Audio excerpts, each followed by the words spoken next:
Ọ na-enweta this video kpata ụmụaka na share button share this video kele ebe Jpac nọ afụ m video Jpac mere ebe ọ na-asị na Fada Mbaka ji aka enyarụ moto wee bịa ịghọtana na onwe ndị ya wụrụ ha kpọkọsịrị police escort ebe niile ama na ịwine wakwa na ịghọtago ịchọkwana the way iyesi wee scheme your way into Fada Mbaka's pocket ejiro ngwu because that is how you make your money ịghọtago mana ndị na-alawu onwe ha ka ị na-pray on them ndị na-emele ebele okay ịsịrị na Fada Mbaka ji aka wee nyarụ moto.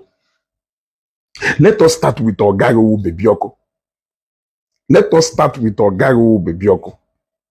Much respect.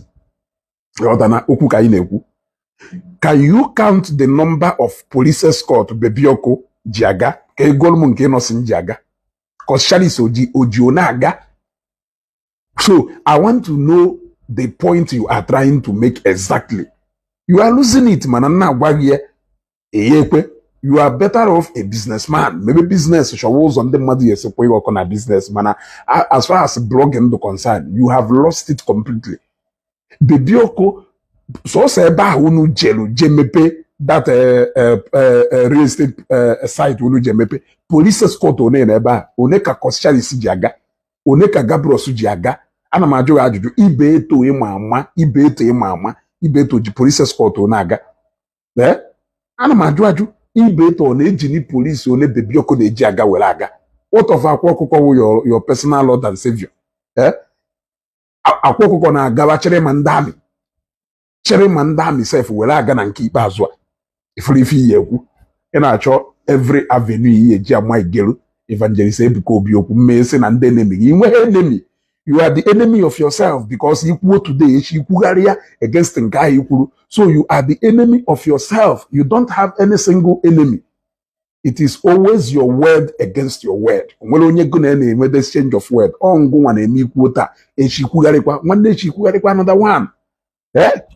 Ị na-achọ ka ịgwa anyị na Mbaka eji escort wee bịa eji escort aga na oji aka anya moto mana Bebioko wọgayo go na ewe je fa ịma police escort onu ji wee je ebe ahụ ọnụ gara nwe je ọsọ kọsharis mmadụ ka oji police onu aga kọsharis ojiri police aga ka ibido na nke ha yet onye a na-agwa gị fa ahụ ite ego police Bebioko ji aga ibe eto ji aga. So what point exactly are you trying to drive at? Onye change police ga owo police gawa onye funu onwe need o ejiji DSS wee gawa owo DSS gawa onye chọ nọ ndị amị ka ọ chọrọ echi ijide ego chere ndị amị gawa. It is your own personal money and it is only you who knows the reason why you need that kind of security. So you are not making any sense. Mbaka decide ya Fada Mbaka decide ya no yeji motorcycle wela aga nya wo motorcycle we na aga ịbata na nkwụ Nnewi ebe enwere a lot of billionaires who ride on bikes. Before I eburu moto ma aghọta ha mana na agba ife onye nwere itie mkpu it is their decision. When they will go quarter of etu ha si wee nwe but ha na-aga etu ha na-achị more than 10, 15 to 20 security. It is still their business. It is still their own decision. It has nothing to do with you. Or if I ejimoku.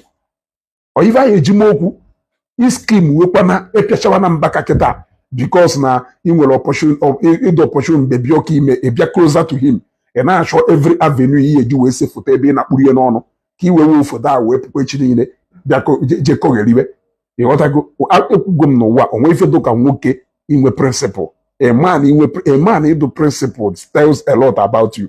If you are being driven by money, power, and affluence, you will always be the enemy of yourself. You walk with that you carry another one or do come when you're gonna man on with your enemy will now for them back nya heroes here without AG escort. What does it mean?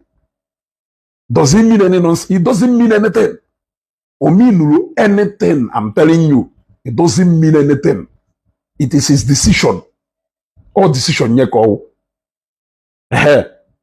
How will you feel when I tell you that na nya akọchari si mmadụ ka ite ego onye mana ebe na Nnewi go na Anambra State na ya agụ mana na oheji security aga. This is Bebioko na security. How will you feel? E nwa pụta kịta abịa anye defense. Ọdana Much respect to Baby Oko, but even you wait more Baby Oko afawo no nya wonye no closer to at least ama no onye Jpac benefit here now from. And the Enugu Ojelu ama mi ife ya ba and Enugu. So he's your boss. He's your boss. So it doesn't make any meaning. If Baby Oko decide the age police 100 aga, it is his decision. Conscience decide in all age, it is their decision. Evangelist Ebuko Bishop or a whole battalion. All decision, yeah. Father Mbaka age, it is his decision. It is his decision. Stop being petty. You are being petty. And I won't wait on wetazie na abia n'ọlụ a cast go go cast go. I just want to make a common sense anyway. This is Ezugo.